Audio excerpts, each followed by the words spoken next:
But anyway, more questions here or else I'm going to arrive now. So, Marcos Paglia, man, who was your loyal sidekick for a long time, right?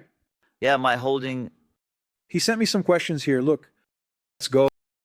In '84, the creation of the Metal Mania project, with the production of all the stage setup, like a drum practice pad that was 1.5 meters tall, bass and guitar cabinets, the cases for all the equipment, a backdrop with the cover of the debut album measuring 40 square meters. There was a production workshop at the residence. A sleeper bus was also purchased, where all the stage equipment and lighting were transported. At the time, it was the most ambitious heavy metal project ever seen in Brazil. There were over 300 shows across the country. Why did you decide to invest in a project like this?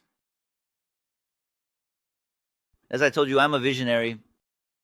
I see things. If I get fixated on something, man, there's a lot of things that say like this: go for it and we'll help you. Then I start to get a lot of signs. The no's are an indication that I'm on the right path. So the artists, I'm going to tell you something. If you believe the no is an indication that you're right, go for it. But you have to pass this sign. Ahead, you'll find others no. Keep going. Got it. Keep insisting. Keep insisting. Even if you reach a dead end, look for an alternative or a different path, another possible solution.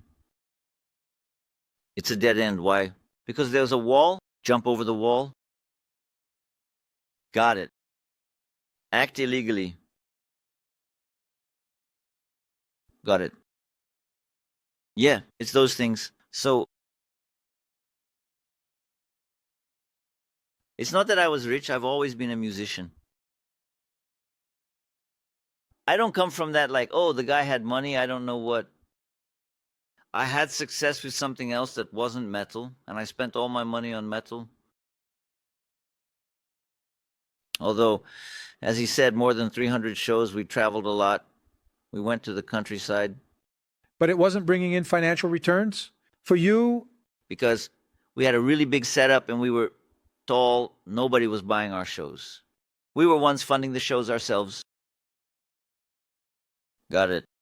At the time, metal wasn't successful, man. But here's the thing, I said, since no one is hiring, because it was the disco era, man. Everyone thinks metal was already over. No. There was no Sepultura, there was no Angra, there were none of those guys. No, those guys came to see me at Quiet, Riot. It's because Sepultura is from 93, 94. We opened for Quiet, Riot, the Purple. Yeah. Later, I did Judas and I did Arcept. I was cordially invited to Monster Rock, and I also played with the Little One.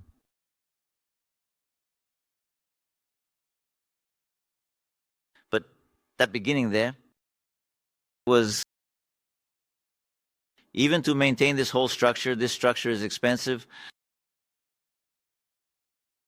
I put a whole lot of Marcos in a bus and set off on our journey like we went to the border because we were really popular down south. Porto Alegre. We went all the way to Dom Pedrito, up at the border. Got it. But did the album sell well?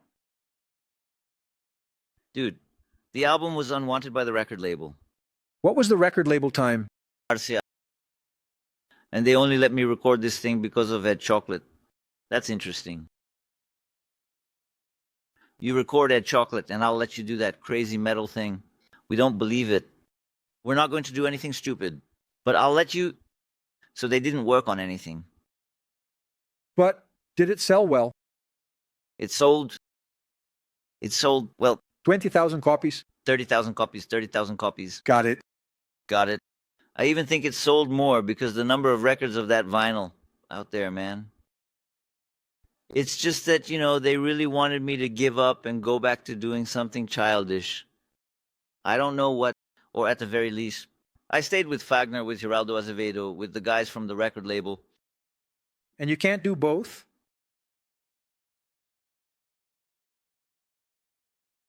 I wanted to get rid of this.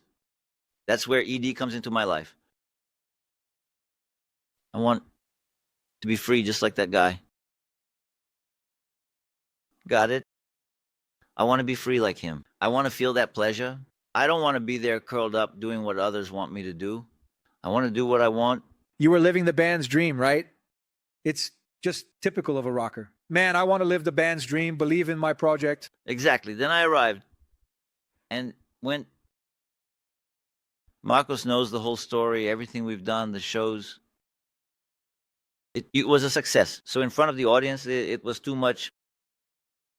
So much so that Quiet Riot, man, we really hit it off with Quiet. Riot, it's not me saying it, ask the guys. It's even in my documentary. It is, everyone telling me about it. The Ardanui.